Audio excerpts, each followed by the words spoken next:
First and foremost, shout out to Caboose. He a big prominent YouTuber. I watch Caboose for certain reasons. Okay, Spider-Man related and Batman related, and some injustice, games of those nature, like with Max and Me. I watch him for the fighting games. I watch for Sinju for games like Elden Ring and Soulsborne games and things like that. Caboose is the guy I come to when it comes to the Insomniac, Spider-Man, Wolverine, all of that. So I want to see the things that I missed and caught up some things that maybe he missed or he didn't speak about. A little collaboration or something. But I want to check this video out to you know, uh, I know y'all want the music reactions back. Trust me, I'm gonna get back to them. But I gotta check this video out. I gotta see what I missed. So, hey, shout out to Caboose. Hey, make sure you subscribe to his channel. I'm gonna link to his channel in the description below. Make sure y'all subscribe to my boy, man. So let's see what we missed. Okay. You guys, we got nearly 8 minutes of gameplay from Marvel's Wolverine, all right? There is so much for me to break down here in today's video. I have a really long script. Let's go over this, all right? I'm gonna break every single thing that I possibly can down for you guys here in this video. Slash that thumbs up button with your claws if you're looking forward to Marvel's Wolverine, and subscribe. Turn on the notifications. So much Wolverine content coming your way. You have no idea what you're in for. Okay, so the trailer opens up with a quick montage with a ton of clips, and throughout this, there were a lot of blink and you'll miss it moments. The first being Wolverine in a leather jacket as he's leaping off of a rooftop. He's about to use a little cable as kind of a zip line, it seems like. He is in Madripoor during this section of the game. And with that leather jacket and jeans, it's one of the many different looks that we're going to have with Wolverine throughout this game. As he leaps off of a rooftop ready to grab onto that cable above, you can actually quickly see a billboard on the top right for Roxxon. The Roxxon Corporation is prominently featured in the comic books, and we actually did see them as one of the villainous factions featured in Spider-Man Miles Morales. It is worth mentioning, Insomniac themselves now have officially confirmed that Wolverine and Spider-Man do take place within the same universe. There is no confirmation on whether or not those characters are going to cross paths at any point in time. I don't believe that it's going to happen with this Wolverine game,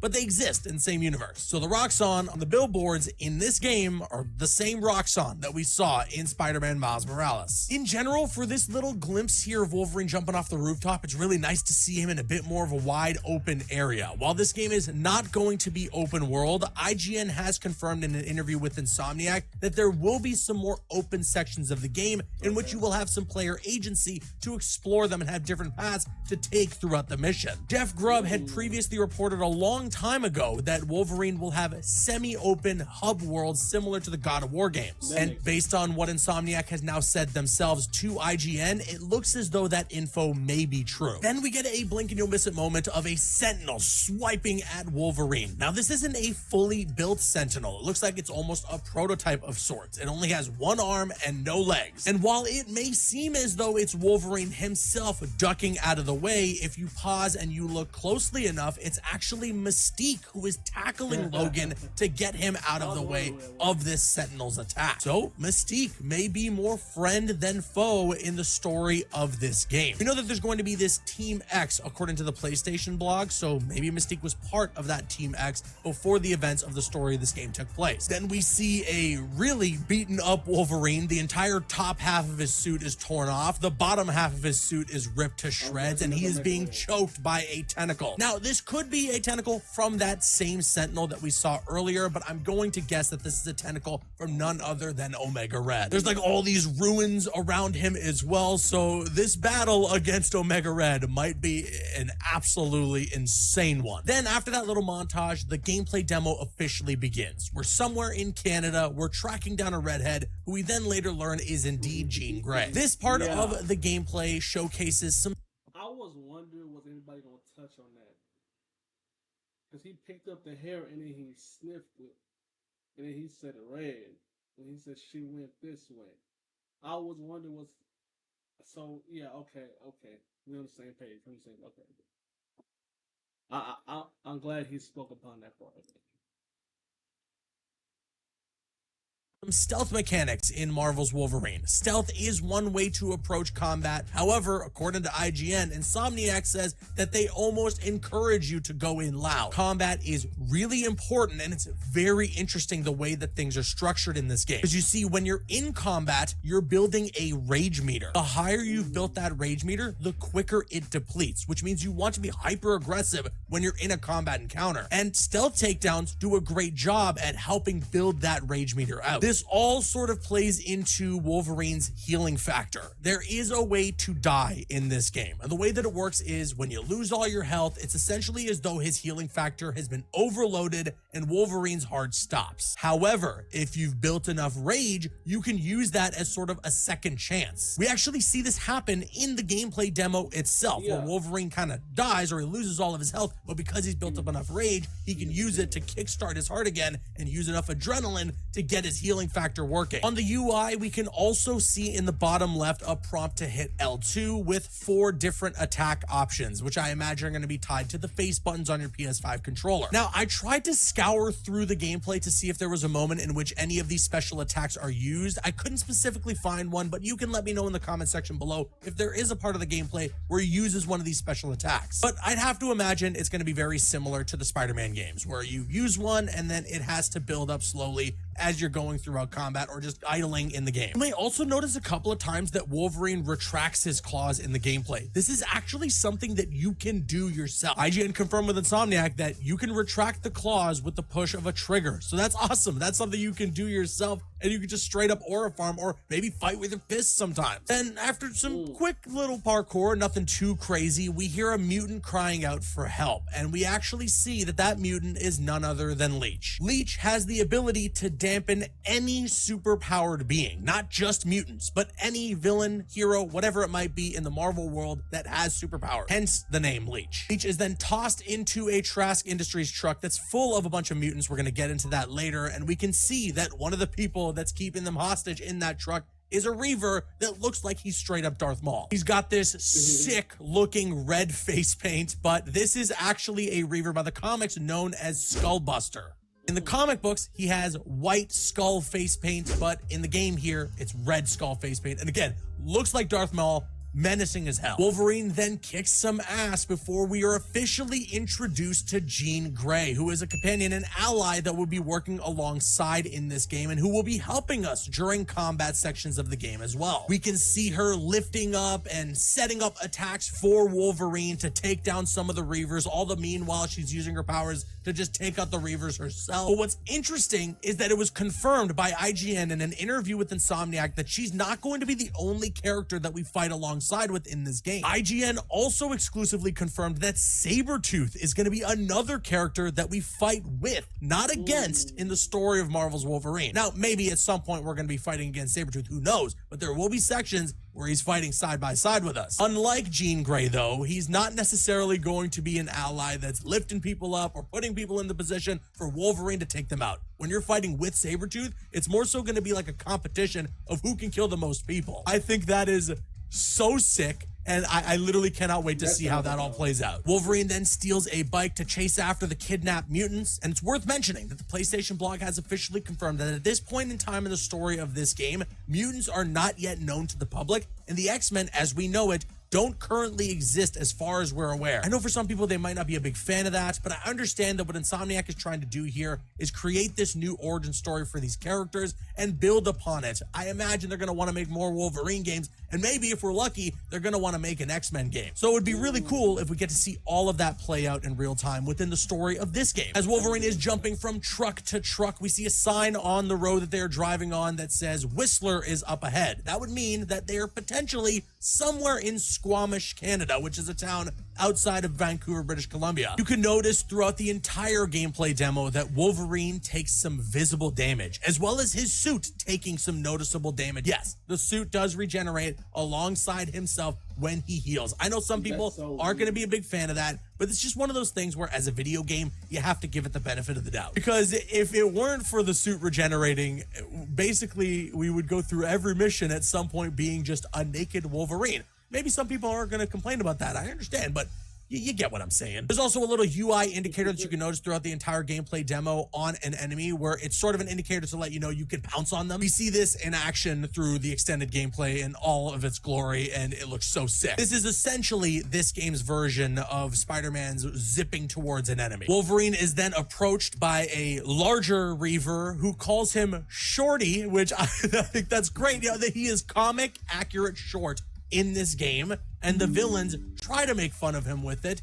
To no avail. It clearly does not end up very well for them. But I am just really glad that Wolverine is short, as he should be in this game. This is, of course, the same moment that I was referring to earlier, where the Reaver kills Wolverine. It depletes his entire health bar, and we can see him completely beaten up, his exposed adamantium skull and everything. But using the rage meter, he's able to get that shot of adrenaline he needs to come back to life and have the healing factor kick into overdrive to save him and give him a second chance. Then Wolverine goes full Final Destination on all the Reavers, destroying everything in his path before he finally gets on the truck full of mutants and goes face to face with Skullbuster, incapacitating him. He then removes the tarp, and we then have revealed a couple of the other mutants that are on that truck. I can't name for you every single one of them, but there are a few that I think I know who they are. One of them is Deborah Wilson, who you might remember is the same actress that played Amanda Waller in Suicide Squad Kill the Justice League. She's also in the Jedi Fallen Order games. Now, due to the costume and the overall look of the character, as well as the eye patch, I am going to assume that this is the mutant known as Callisto. Callisto basically just has enhanced versions of everything. She's stronger, she has better senses, smell, hearing, sight, all of it. Another mutant on this truck is bald, paler looking skin, wearing a lighter purple suit. This seems to match the description of that of Caliban. Caliban actually has the mutant ability to psionically sense other mutants. There is another mutant on the truck with curly orange hair and some fancy looking orange goggles. I'm not exactly sure who this mutant is, but this is a mutant that is played by somebody who actually works at Insomniac. Alex, who is the associate PM over at Insomniac, revealed this over on Twitter that he did the mocap for this mutant specifically. Considering we see Callisto and we see Caliban, and considering it's just this ragtag group of mutants that have been kidnapped, I'm assuming that this might be the Morlocks from the comic books, but that's purely my speculation. There's no confirmation on that. It's just considering Callisto is there, that's something that comes from the comics, so maybe that's what's happening here. After Wolverine snicks his claws and roars at the Reavers, the official gameplay demo itself ends, and then we get a quick little montage at the end of the gameplay. This montage includes a shot of Wolverine charging into battle. It looks beautiful at night in a rainy forest. My goodness, this game was built for the PS5 and looks gorgeous. Then we get a shot of Wolverine in his patch outfit, which, I mean, we all kind of knew that that was going to be in the game. And we also get to see a mysterious looking villain in an Oni mask. Now, I apologize if I'm mispronouncing this, but I believe this is the villain known as Ogun or Ogun. I'm not sure how to pronounce it exactly. We're going to go with Ogun. This dude is an extremely talented martial artist and also a sorcerer with the ability to enter other people's minds and then take over their body. Ogun has definitely had some run-ins with Logan in the past, specifically in Japan, which is a location that we know we're going to be visiting within Marvel's Wolverine. And I'd have to imagine that we're maybe going to get a trippy visuals, almost like a Scarecrow encounter with this villain in this game. I cannot wait to see how it all plays out. Then we see two logs that are placed like an X with Wolverine's mask on one of them. A completely eviscerated man is crawling towards this mask. I can only assume that's Logan, who might have been burnt to a crisp. I don't know what the hell happened to him. He is down to just flesh as he's slowly healing. It kind of reminds me of the Wolverine film, the scene where he helps that dude from the atomic bomb, and we can kind of see what it does to him afterwards. And who knows, maybe this is a part of those trippy visuals that I was talking about after a run-in with Ogun. There's then an obligatory shirtless shot of Logan. Hairy looking dude. He's ripped as hell though. As Logan is slashing through a bunch of Reavers, there is a really cool slow-mo shot that actually recreates an iconic comic book cover. It comes from the trade paperback of the Weapon X book, one that a lot of people, myself included, will recommend you guys to read, and one that you have to imagine might even be relevant in some way to this game, considering they're recreating the shot here. Then there's another brief glimpse at Omega Red and Wolverine in their fight against each other. Omega Red looking menacing as as ever. Then we see Mystique attacking a Reaver with some lethal force. Once again, she is probably going to be an ally in this game in some way. There's a shot then of Logan chasing after a boat in Madripoor, and you can actually see on the boat the Hand. That's right, the Hand are going to be in Marvel's Wolverine, and we finally now know what that secret room in Marvel's Spider-Man 2 was teasing. It's crazy to finally get that confirmation, to finally get the full circle of what that tease for the Hand in Spider-Man 2 even was. And it turns out it wasn't for a Daredevil DLC, it wasn't for Spider-Man 3, it was for Marvel's Wolverine. We see a shot of Jean Grey walking towards something. She's a little dirtied up and she looks pissed. Ah, caboose. You gonna hit me with an ass, brother? That's crazy work.